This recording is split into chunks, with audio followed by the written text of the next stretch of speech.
Hello traders வணக்கம். நம்ம இன்னைக்கு கோல்டு சார்ட் பற்றி பார்க்க போகிறோம். நேற்று நைட் வந்து ஃபெட் இன்ட்ரெஸ்ட் ரேட் மீட்டிங் இருந்துச்சு. ஸோ அதில் வந்து நல்லா மார்க்கெட் வந்து காமாக்ஸில் நல்லா மேலே போயிட்டு அதுக்கப்புறம் கீழே வந்துடுச்சு. ஸோ இன்னைக்கு மார்னிங் தான் இன்னைக்கு பை இனிஷியேட் ஆனது. பை இனிஷியேட் ஆன டைம் பார்த்தீங்கன்னாக்கா ஒரு 10:30 மணிக்கு இனிஷியேட் ஆகிருக்குது. ஸோ பை ஆன rate 72,927. So first target, second target, third target cross ஆயிடுச்சு. இப்போ மார்க்கெட் நல்லா மேலே போயிட்டு இருக்குது. நிறைய பேருக்கு டவுட் வருது என்னன்னாக்கா அடுத்து எப்போதான் செல் வரும் சொல்லி கேட்குறாங்க. ஸோ நான் அதான் அதுக்கு சொல்கிறதுக்கு தான் இந்த வீடியோ நான் மெயினாக போஸ்ட் பண்ணியிருக்கேன். இங்கே பாருங்கள், இந்த இடத்துல எஸ்எல் சொல்லியிருக்கு தானே. இப்போ கரண்ட் மார்க்கெட் ப்ரைஸ் 73,550. இங்கே பாருங்கள் எஸ்எல் சொல்லியிருக்கு.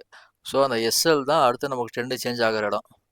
ஸோ இந்த ரேஞ்ச் தான் நம்ம ட்ரெண்டு சேஞ்ச் ஆகும். 73,368க்கு தான் நம்மளுக்கு ட்ரெண்ட் சேஞ்ச் ஆகும். ஸோ அது வரைக்கும் நம்ம வெயிட் பண்ணி தான் ஆகணும். இன்கேஸ் மார்க்கெட் இன்னும் மேலே தான் போயிட்டுருக்குதுனாக்கா உங்களுக்கு இதுவும் கொஞ்சம் மேலே போகும். ஸ்டாப் லாஸ் ரேட்டும் கொஞ்சம் மேலே போகும். ஸோ நம்ம ட்ரெண்ட் எப்பயுமே சேஞ்சிங், இந்த ஸ்டாப் லாஸ் ரேட் தான் பார்க்கணும். இது ஸ்டாப் லாஸ்ன்னு நீங்கள் நினச்சிக்கூடாது. இதுதான் ஆக்சுவலாக நம்மளுக்கு ப்ராஃபிட் தான் இது. ஏன்னா தேர்ட் டார்கெட் கிராஸ் ஆகிடுச்சு, 181க்கு மேலே போயிடுச்சு. ஸோ அதனால் இப்போ இந்த ரேஞ்ச் வரைக்கும் நம்ம வெயிட் பண்ணி ஆகணும். அதுக்கப்புறம் நம்ம செல் என்ட்ரி எடுத்தால் தான் கொஞ்சம் நல்லா ரிசல்ட் கிடைக்கும். அதே மாதிரி இப்போ நம்ம சில்வர் பார்க்கலாம்.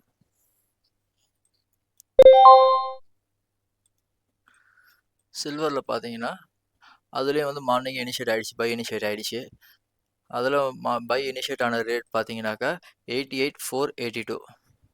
ஸோ 89,223க்கு மேலே போயிடுச்சு. ஸோ அதுவும் வந்து பார்த்தீங்கன்னாக்கா 90,194 வந்தால் தான் இப்போதைக்கு செல் இனிஷியேட் ஆகும். ஸோ அந்த ஸ்டாப் லாஸ் தான் நீங்கள் வந்து இப்போ அடுத்து செல் என்ட்ரியாக எடுத்துக்கணும். இந்த ரேஞ்சு கீழே அந்த மார்க்கெட் க்ளோஸ், அந்த கேண்டில் க்ளோஸ் ஆகணும். இது வந்து 5 நிமிஷம் கேண்டில். ஸோ 5 நிமிஷம் நீங்கள் வெயிட் பண்ணிங்கனாக்கா செல் இனிஷியேட் ஆகிடும். ஸோ அது வரைக்கும் நீங்கள் வெயிட் பண்ணும். இனி சில்வரும் நல்லா பர்ஃபார்ம் ஆகிருக்குது. ஸோ அதனால் நீங்கள் ஸ்டாப் லாஸ் மட்டும் கொஞ்சம் ஃபாலோ பண்ணிக்கோங்க. அடுத்து க்ரூட் ஆயிலில் பார்த்தீங்கன்னாக்கா இன்றைக்கி நல்லா பர்ஃபார்ம் ஆகிருக்குது. நல்லா மார்க்கெட் மேலே போயிட்டு அப்புறம் செல் இனிஷியேட் ஆகிடுச்சு. ஃபஸ்ட் டார்கெட் வந்துடுச்சு. இப்போ வந்து எப்போ ட்ரெண்டு சேஞ்ச் ஆகுனாக்கா ஒன்றும் செகண்ட் டார்கெட், தேர்ட் டார்கெட் போகும். இல்லைனாக்கா 6,007க்கு வந்துடுச்சுனாக்கா உங்களுக்கு ட்ரெண்டு ரிவர்ஸ் ஆகிடும். ஸோ 6,007ங்கிறது வந்து பார்த்தீங்கன்னாக்கா ஆல்மோஸ்ட் இன்னொரு 10 ரூபா ஏறிடுச்சுனாக்கா இது பை ட்ரெண்டாக இனிஷியேட் ஆகிடும். இல்லைனாக்கா கீழே போயிடுச்சுனாக்கா செகண்ட் டார்கெட், தேர்ட் டார்கெட் வரைக்கும் போகலாம். ஸோ நீங்கள் அடுத்து ட்ரெண்டு சேஞ்சிங் இடம் எது எடுத்துக்கணுனாக்கா இந்த எஸ்எல் தான் நீங்கள் ட்ரெண்டு சேஞ்சிங் இடம் எடுத்துக்கணும். அதே மாதிரி நேச்சுரல் கேஸ் பார்த்தீங்கன்னாக்கா செகண்ட் டார்கெட்டுக்கும் போயிடுச்சு. ஸோ இப்போ அடுத்து தேர்ட் டார்கெட் வரைக்கும் போகலாம்.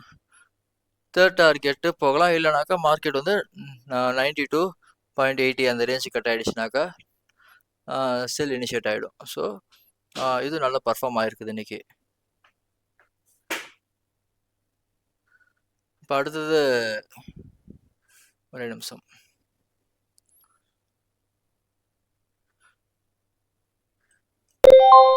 அடுத்து காப்பர் எடுத்துக்கிட்டாக்கா அது வந்து மார்னிங் பை இனிஷியேட் ஆச்சு, ஃபஸ்ட் டார்கெட் வரைக்கும் போனது. திரும்ப செல் இனிஷியேட் ஆகிட்டு திரும்ப ஸ்டாப் லாஸ் ட்ரிகர் ஆகிடுச்சு. திரும்ப பை இனிஷியேட் தான் இருக்குது. நல்லா செகண்ட், தேர்ட் டார்கெட் வரைக்கும் போயிடுச்சு. ஸோ இப்போ மார்க்கெட் இப்போ வந்து 818.45 ட்ரேட் ஆகிட்டு இருக்கு கரண்ட் மார்க்கெட் ப்ரைஸ். இப்போது மார்க்கெட் எப்போ டேர்ன் ஆகுனாக்கா 816.45 தான் மார்க்கெட் ரிவர்ஸ் ஆகும். ஸோ இன்னைக்கு காப்பும் நல்லா பர்ஃபார்ம் ஆகிருக்கு. உங்களுக்கு இந்த மாதிரி உடனுக்குடன் அப்டேட்ஸ் தெரிஞ்சிக்க நம்ம யூடியூப் சேனல் சப்ஸ்கிரைப் பண்ணிக்கோங்க. அதில் லைவ் அப்டேட் பண்ணியிருக்கோம்.